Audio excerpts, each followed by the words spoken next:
Chapter 10. Rose had messed up. Phenomenally.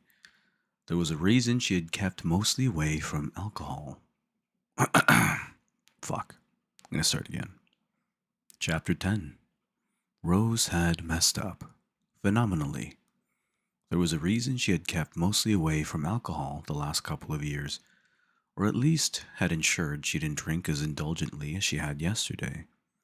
But she had given into temptation, and now had a large rodent playing bass guitar inside her head. But more alarmingly, she couldn't fully remember the second half of yesterday. With a loud groan, she swung her legs off the bed, only to sit there for multiple more minutes, her face buried in her hands. It was all horrible. Why on earth did she have to drink? She knew it was a bad idea, but she had anyway. Now she had to deal with the consequences. Summoning up much courage, she got off the bed. Rubbing her eyes and clad in the same clothes as yesterday, now wrinkled and grass-stained, she emerged from her room. "Sebastian," she called out, walking towards the kitchen.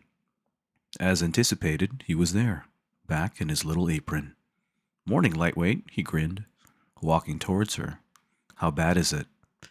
"Not too bad," she muttered, pressing her head against the cool wall. "Just haven't done this in a while." Sebastian chuckled. "I made you some plain toast. Figured that would be the safest way to go about it." "Thanks," she said, before looking up at him.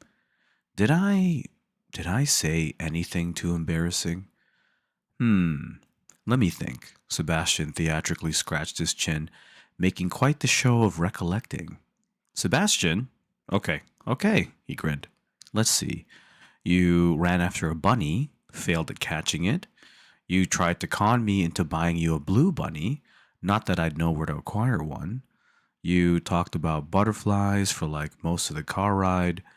Oh, and you snored wondrously loudly when you eventually tuckered out in the car." Rose was ready to drown. "So I'm guessing you've lost all respect for me," she stated. "Au contraire," Seb started. "I am intrigued. I didn't know you could talk that much. Maybe I should buy more fruit wine for you." "No, thank you," Rose grumbled. "Do you have any medicine? The headache is flattening me." "Yeah, hold on. I'll fetch that. And your toast? You go rest." Rose pursed her lips, contemplating, and then nodded. "Thanks," she said, before heading off to the guest room again. Back inside with nothing else. Fuck. Back inside with not much else to do, she busied herself with freshening up, finally changing out of the crumpled old clothes and into a comfy, oversized sweatshirt and yoga pants.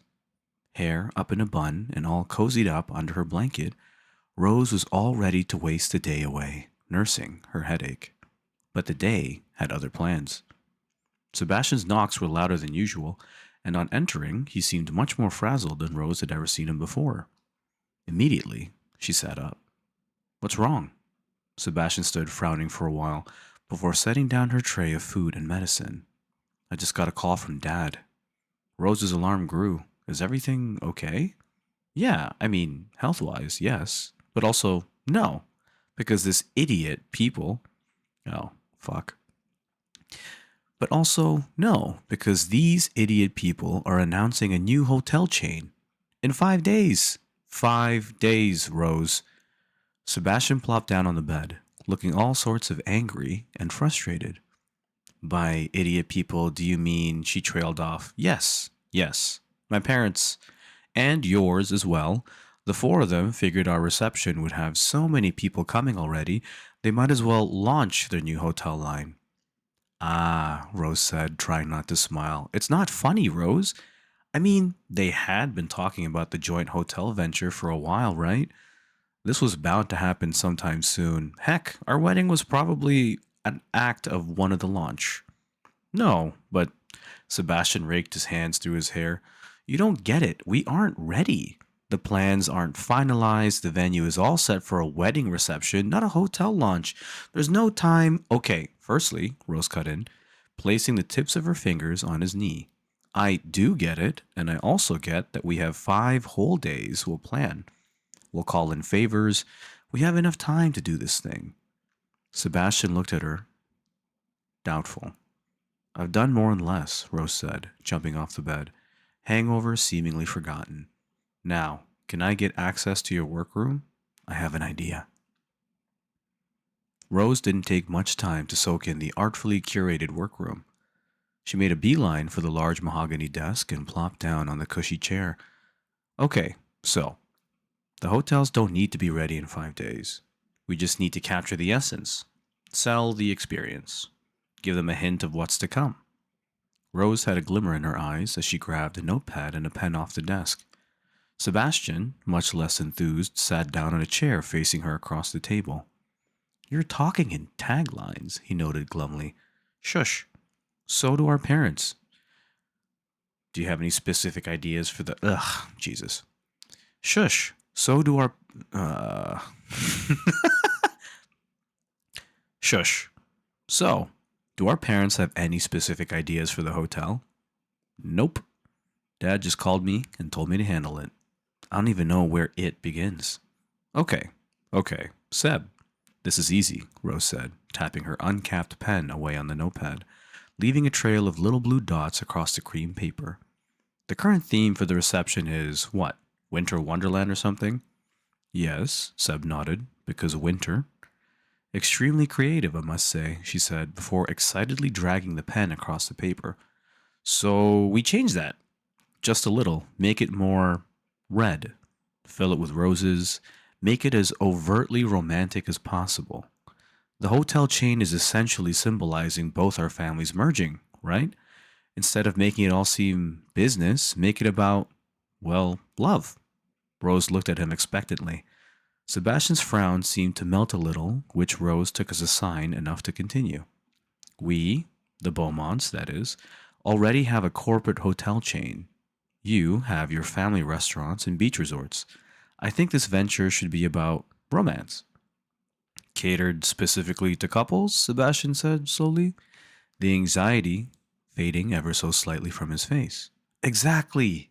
And romance sells. Romance does sell, Seb concurred, but nothing too in your face. If we start straight up advertising the hotel at what's supposed to be a reception, it'll look tacky, desperate even.